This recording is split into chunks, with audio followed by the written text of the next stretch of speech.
What began as a quest to find and purchase, no matter its state, my Range Rover that I sold 30 years ago has led me to this. Sleeping the night, curled on the back seat, to be woken by the Australian bush calls and being reacquainted with the familiar smell of gear oil. This series of videos is that story.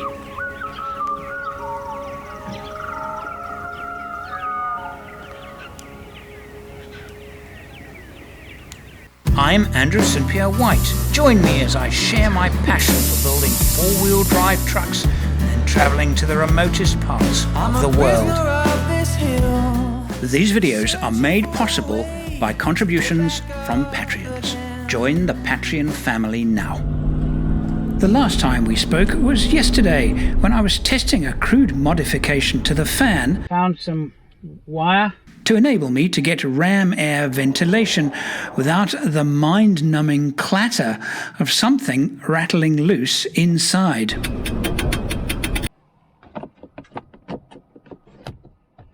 Has it worked? Promising. And now this morning I reset the trip meter for the longest, loneliest stretch across Australia. And this morning I've got something rather special to do. I just entered the Nullarbor, the treeless plains. The word Nullarbor is not an Aboriginal name, but in fact a Latin name. Nulla meaning none, and bor meaning trees, no trees. I'm going to grab some breakfast at the Nullarbor Roadhouse, about 30 kilometres from where I am now. It's sunny all morning actually, and suddenly very, very cloudy, and the clouds are quite low. We might get some rain. I'm hoping the weather stays kind because a little bit further on we've got a job to do. I want to do it on this piece of road, just off it actually, kilometre or two off the road.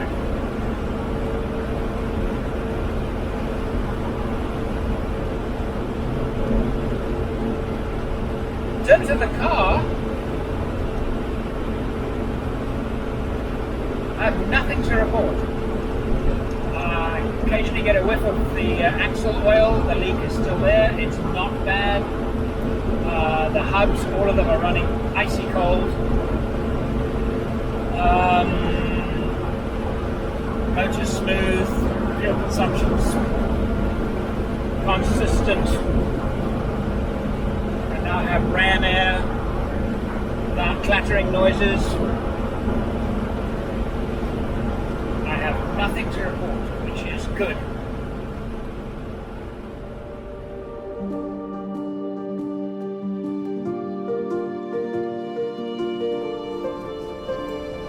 Yeah, that's unfortunate. The rain's coming. It's still a good, the place where I want to shoot this little piece is still a good hour ahead of me, so hopefully the rain will be clear by then. Make it very different.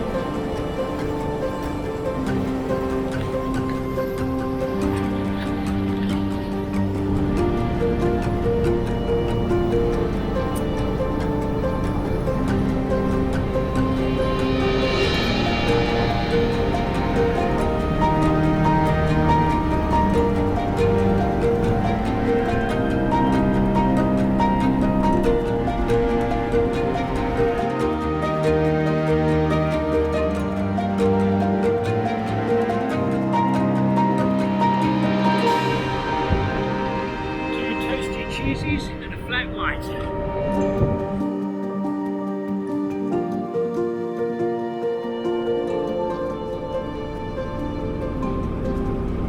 Nice toast. 183 kilometres to the border village. The WA border.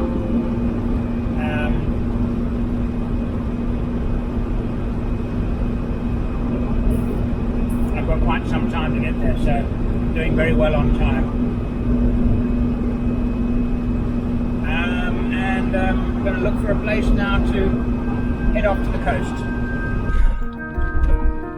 Okay, let's have a look here. This is a track that goes to the sea.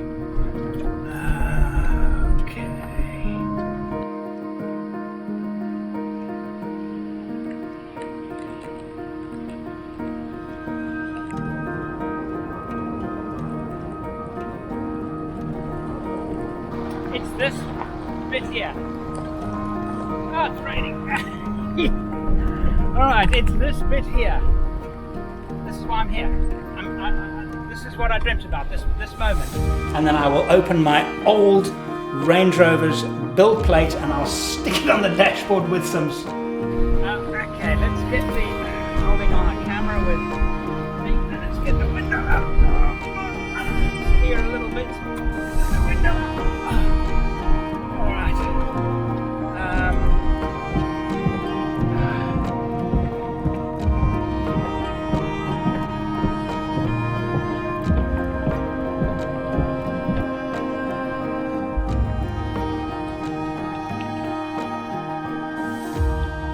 I made it. I've made it to the Nullarbor and the Great Australian Bight.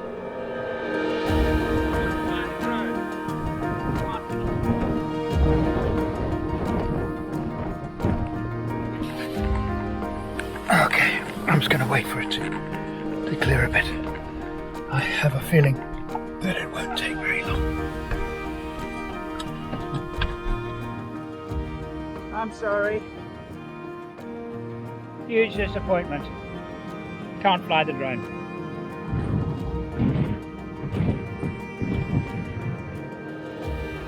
Unable to download the app. The app is on my phone.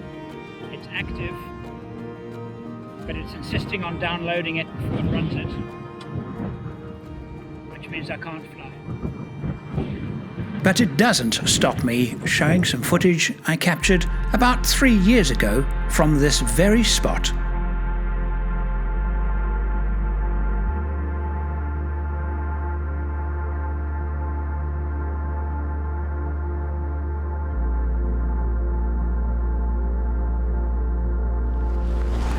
This project started when I decided to see if I could find my old Range Rover that I sold in 1991 in South Africa, and I went on a hunt, and I was contacted by somebody in the UK who was a Range Rover hunter. I don't know a better way of describing him.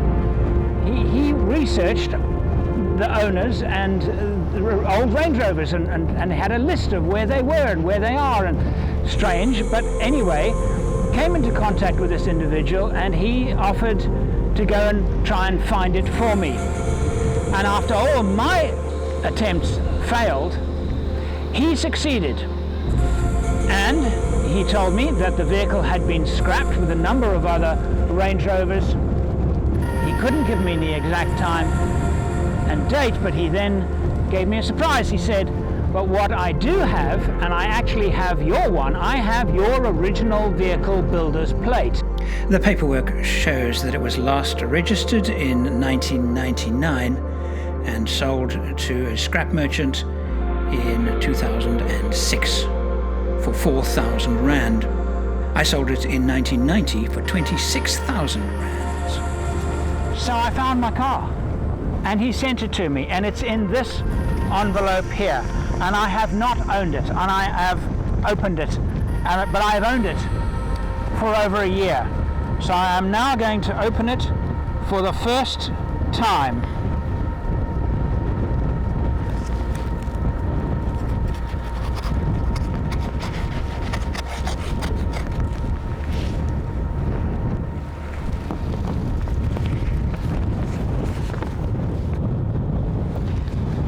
There are with it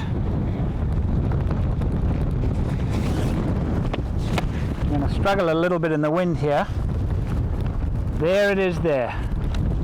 There is my builder's plate.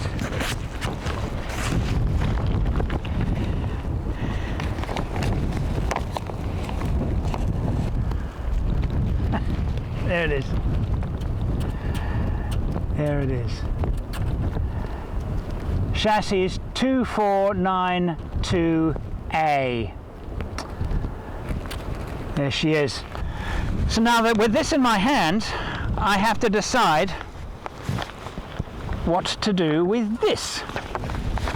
I'm not feeling an overwhelming sense of sentimentality towards my old Range Rover holding this in my hand now. It makes me smile. It does. And I think it's because if I had opened it the day I received this, I might have done. And a kind of sense of yearning. But that is a reality check. And it's exactly how I remember it being. And it brings a smile to my face. So I'm not feeling particularly sentimental about it, but I am thinking, okay, well, this has turned out rather well, different than you had thought. So what now? What am I going to do with this? And what am I going to do with that absolute beauty? Look at it! Look at it! It's magnificent. I love it. So it's 10-1 here in South Australia, and that makes it in Western Australia about 11:15. And my permit starts at 2 o'clock, so that's about right. I think I've timed it about right. It's as hot now as it's been on the whole trip. It's pretty hot in here. At least my ram air is working reasonably well. And I wore this white t-shirt. This is one of our, by the way, our 4xO merch t-shirts. It's got a trophy on it. There are new Range Rover, did some especially for this project, merch on the channel available now. I ordered, but I didn't get in time for my trip, otherwise I would have been wearing that.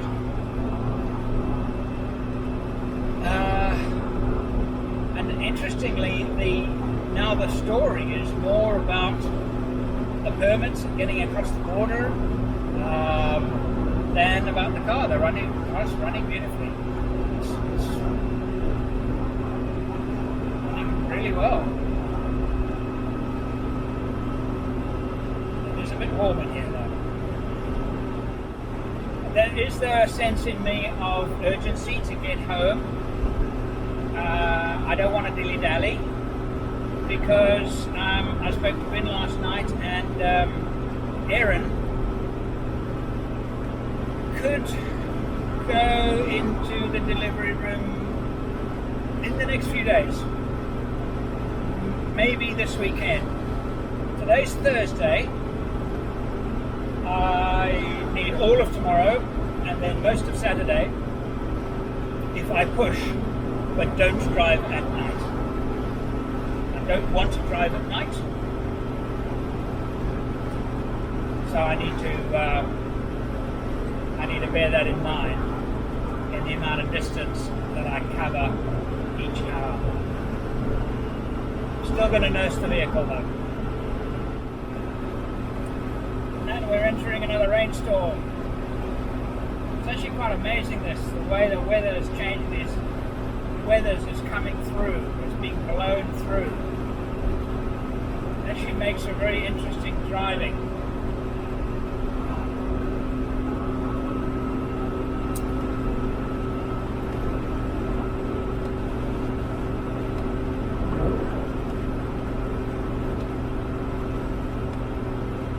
I'm listening to an audio book at the moment. Max Hastings, one of my favourite historical authors, a book called Warriors, about men who have made a career out of killing other people. That's just one way of putting it. These are all military men with distinguished careers in the military, and virtually none of them had reasonable careers outside of the military. Personal lives didn't really work out for any of them very well. They were the kind of men that made good, very good soldiers. Brilliantly written.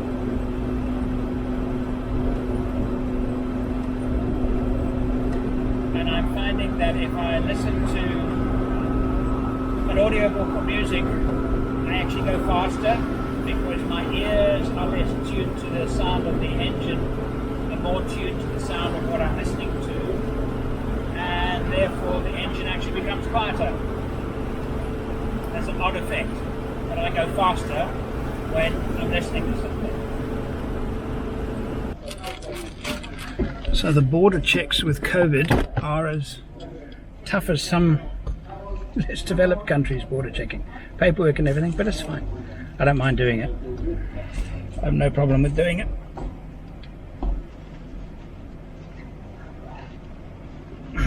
You might want to look inside. They were very strict in Western Australia about transportation of plants.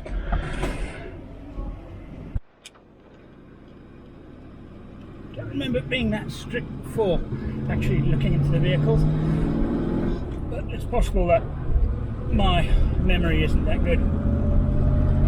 I had to do a quick update of the permit. I made it from 2 p.m. It's now 1 p.m. just after 1 p.m. So I basically have got 48 hours from now to park the car at home. So I'm on the final leg home. I have nothing to report. Just lovely seeing these squalls, one after the other. It's warm, it's hot, it's cool, it's rainy, it's warm, it's hot, it's cool. It's making driving interesting. So now we must be approximately 1,250 kilometers from home at this moment. 5 o'clock.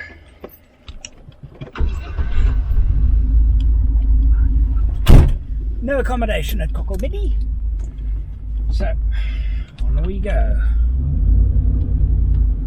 They reckon 60 k's on, there's another roadhouse, so I'll just go in the right direction. And this was the big thing, you know, should I book ahead? I can't really, because I don't know where I'm going to be, you know what I mean?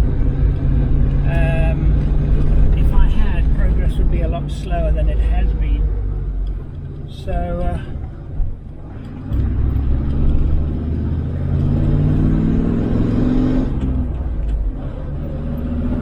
we'll see what we can do. And we'll try the next one, try the next one, try the next one, and eventually I'll sleep in the car if I have to. I want to try and avoid that. It'll not be a particularly comfortable night if I have to, but if I have to, I will.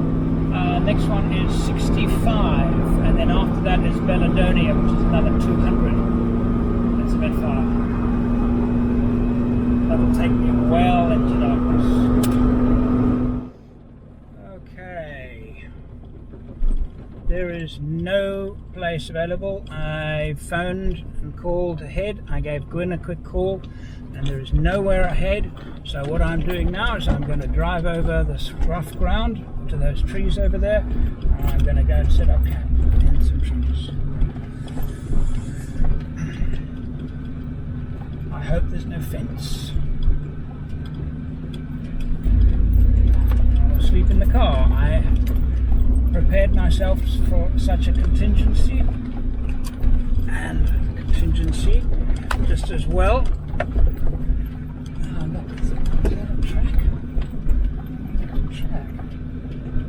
It's not a track. Is it a track? It's a very, very worn track. So let me follow it.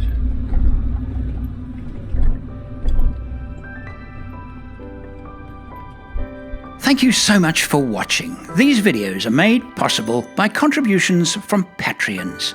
Join our Patreon family now.